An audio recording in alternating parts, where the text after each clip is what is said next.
Marhaba and welcome to Mondays with Manal. Today we're going to breach on a topic that thematically we've brought a few times now. We live in a very fast-paced environment.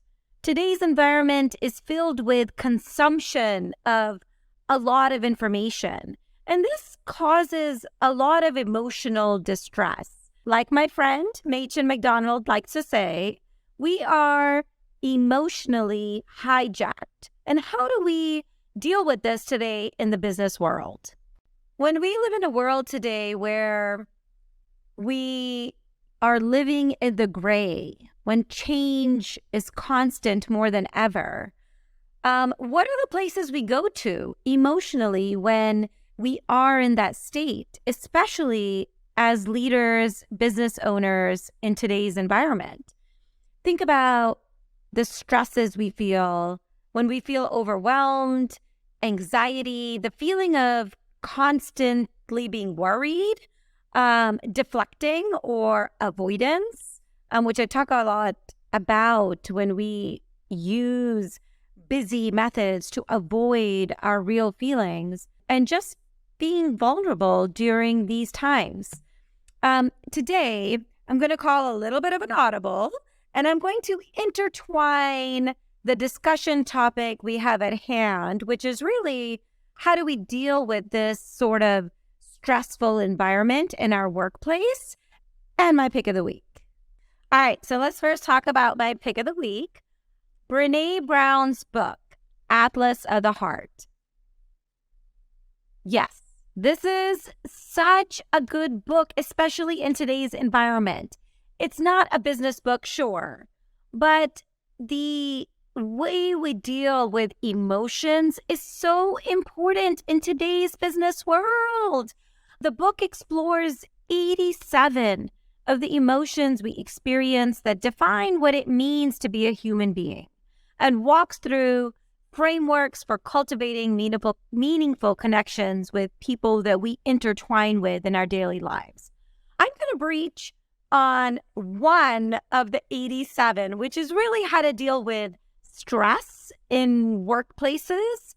But this is such a great book. I recommend this. It's an easy read. And in today's environment, if you don't have time to read, and I have so many streams and so many things that I'm doing today, I definitely plug in and listen to a lot of audiobooks. But there's always a way to sort of get content, and maybe, listening to my synopsis of some of these content is also a good way to sort of get the gist of what, you're trying to breach and reach and learn. All right, so let's talk about our favorite emotion, stress. If we break down the emotion formulaically like Brené does in her book, it's really defined as the demand that exceeds our ability to cope with it. But this ranges by individuals, and we ask ourselves today, why does it range so vastly? Well, the reason it's so variable is because, as Brené states in her book, this emotion is driven by both our sort of physiological reactions as well as our psychological reactions. And our emotional reaction, which is our psychological reaction, truly drives the definition of how an individual copes with stress. Neurologist Sigmund Freud believed that the unconscious mind to be the primary source of human behavior. So how do we wrap ourselves around sort of our unconscious state? Many scientists have derived that 95% of our brain activity is unconscious, meaning the majority of our decisions that we make, the actions that we take, and our emotions and behaviors depend on the 95% of our brain activity that lies beyond our conscious awareness. So now that we've sort of breached on the topic of stress and the driver of stress, how do we marry that with the business world? Look, businesses and leaders have been trying to figure out the secret sauce to success for a long time.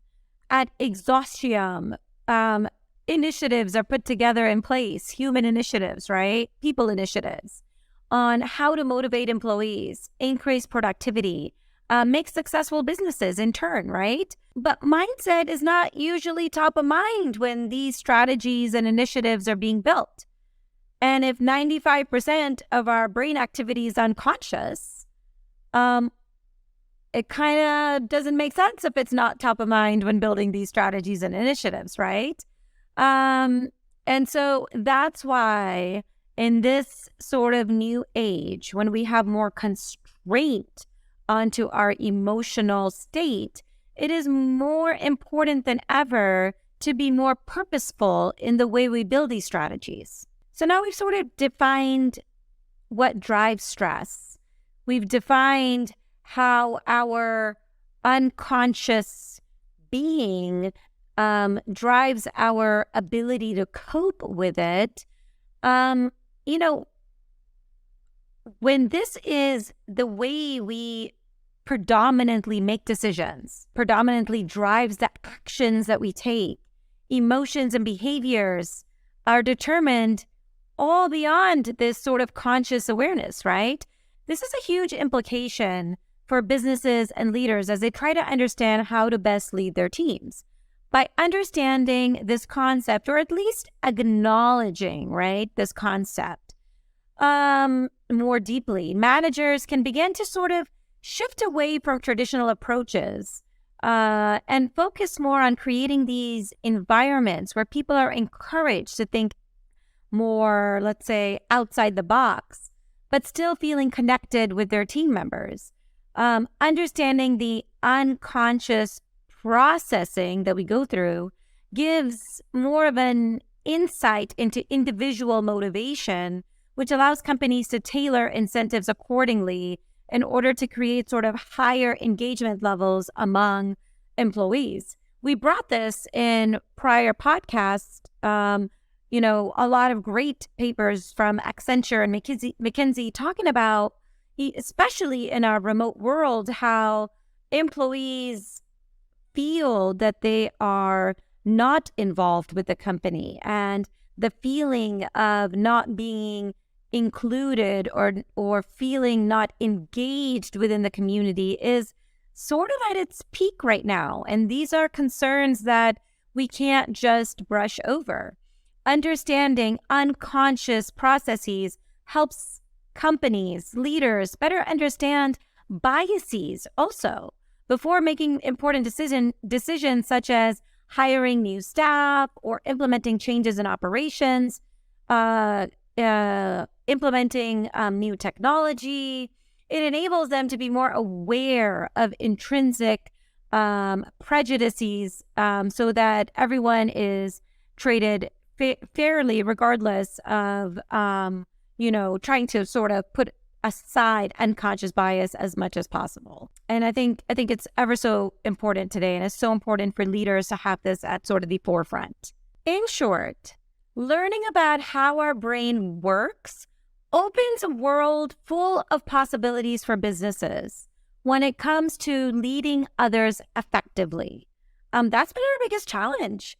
Decades over centuries. I mean, the quotes that I'm reading are, not recent quotes, right? These are neurologists and psychologists and philosophers that have talked about these things for centuries. Through this knowledge, though, companies have access to powerful tools that allow them to reach greater heights.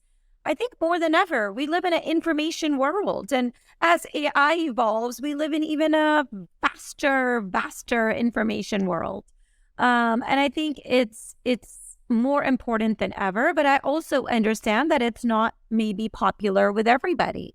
And there is nothing wrong with challenging concepts. There's nothing wrong with challenging what I'm saying today. And if you feel like challenging it, I welcome the challenge, because I think, having open discussions about different ideologies and ways of thinking is how we evolve together as the next generation and bring to our next generation. So, I'm not saying that this is to be accepted by all, but if it's not, I'd be happy to put together a table and talk about it. I think these topics are important.